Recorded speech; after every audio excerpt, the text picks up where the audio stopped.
Assalamu alaikum warahmatullahi wabarakatuh. Hordoftoota fi daawwattoota BN Show akkam nagaa qabdanii fayyaadha jirtanii Oromoon xaalaatii fi keessa marti keessan nagaa qabdanii wallaahi jira alhamdulillah galanni rabbiiti. Arra maal qabattee dhufteen teesseen oluma arra wanni qabadhee dhufe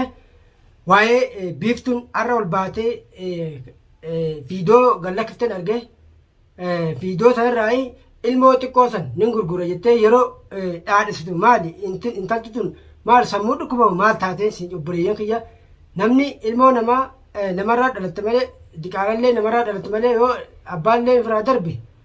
namni ilmoo ta'e hin gurguru na fakkaate namni yaadu tokko garuu ta'ee isiin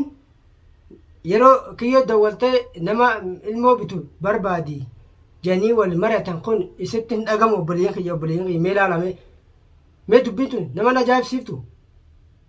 tuni waanuma ajaa'ibaati obboleeyyan kiyya jechuun intalti tuni wallaahi dubbiin tun an akka mataa kiyyatti hedduu takka na ajaa'ibsifte ammoo ta'e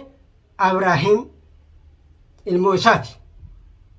Yeroo isin ol baatee miidiyaa irratti ilmoo nin gurgura mucaa kana nama bitu laali juunsan ishii tana yoo isin jaartitii jee inni kamitti gacchisee wajji rafuu danda'e. Ilmoon tun gudeeda isaa keessaa baate. Obboleeyyan kiyya tun wallaahi hedduun mata ajaa'iba wallaahi ana wallaahi hedduun na ajaa'ibsite wardaa teenya obboleettii kiyya qaalii namaa gaarii namaa ati ilmoo tante dhalte yeroo ofirraa darbitee dhiftu yaaboo an hedduu takka aaree amma dhaqqabi ilmoo tante fudhatu qabda yoo ilmoo tante hin dhaqqabanne ilmoo tante si dhale si hin tadhee dhale namni si wajjin dhalle ati akkami yaaddu atis obboleettii kiyya tanaafuu ilmoo tante odoo fudhattee ummadii galchitee silaa ilmoo tante fudhattee hin barbaaden obboleeyyan kiyya tun wallaahi ajaa'iba rabbiin gaa haa laaffisuuf inshaallah ilmoo dhiirati malee diqaalalleen araddara yoo darban namni yoo fuudhallee nama guddisa malee hin gurguru inshaallah tun khayrum rabbi haa godhuufi ammoo ta'e Abrahiim mucaa kana isaa dhalee yookiin maaliif isitti eega hanga isin ol baatee ilmoo dhaadhessitu horii dhamo kanaafuu obboleeyyan kiyyaa wardaa teenya ilmoo tun siittu dhaleetiti yeroo biiftuun dhaadhessitee gurgurtu kanagaa yaadeetillee yaadu obboleettiti ilmoo tanagaa wallaa hedduu takka akka mataa kiyyatti nan aarisi akka godhu wallaalitin yeroo miyyoo ol baatee baren maa kiyyoo irra dawwalte kiyyoodhan nama ilmoo narraa bitu barbaadii jetteeni ni jira jeeni innillee ilmoo dhiira ta'ee kamti ilmoo wajji gurguruu qaba silaa dhoowwuu qaba malee kana doofan wajjiin maa itti qabaa fi meegaa isaanii ni gurguran akkaataa isaanitti gurguran nama eenagaay sabbaa isaanii geessanii bakki isaan geessan hin jirtu hay ilmoon namarraa dhalattee bara gaafa isaan gurguran gaa wallaahi jireenya biyya sanaa sana keessatti waliin tatteenyu walumaaf tatteenya biiftuu fi kiyyoollee walumaaf tatteenya magaalaa sana keessatti anumaaf isaanii kanaafuu obboleeyyan kiyya wallaahi sabbaa isaanii seenanii ammoo Abrahaam jaartitiyya biiftuu jaartisaati moo wardaa jaartisaati boo haadha ilmaaniiti ilmoo wardarraa dhaleera yookiin akkatti amma gabbaa'ee inni wajjin garuu hin beekne wallaahi gaana dibde isa kana gurgurii isaa jeemoo biiftumaatu nan gurguriyyee lafaa ka'e Abraahumaan juu jettisilleen isumaa keessa jira xiqqollee yaadu inni ilmoo isaa ta'eera isaa gudeeja isaa keessaa baate obboleeyyan kiyya xiqqollee hin dhagamu isatti ammoo waa'ee miyyoo tanaa siirii duraa isantu keessaan ba'uuti deemu maaliif callisee taa'ee dhaggeeffatanilleen yookiin gaa inni dhalle gaa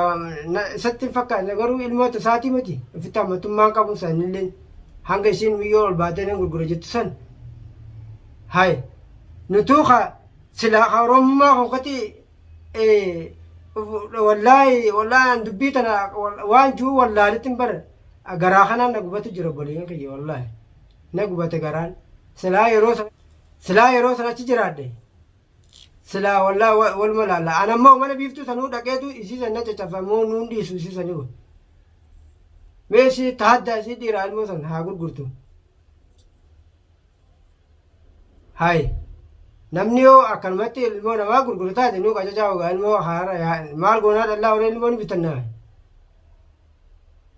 yoo jibbitee firaa alatti hin darbitu namni hafuudhee guddisuu ni jira nan gurguraa tana maallaqa dhabdee waan nyaattu dhabdee moo waan ittiin bashannantu dhabde waan daabaan bitattu barbaachisaga inshaallah bakka feetantuun baatanu isinii bakka isin geessisan hin jirtu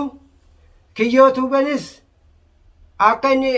dhaammatee qomof dhaqo kana wallaala naafisaa wallaala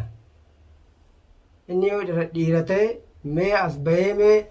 michiyyoo sanii wajji dhaabbatee ilmoo sanaa gurguru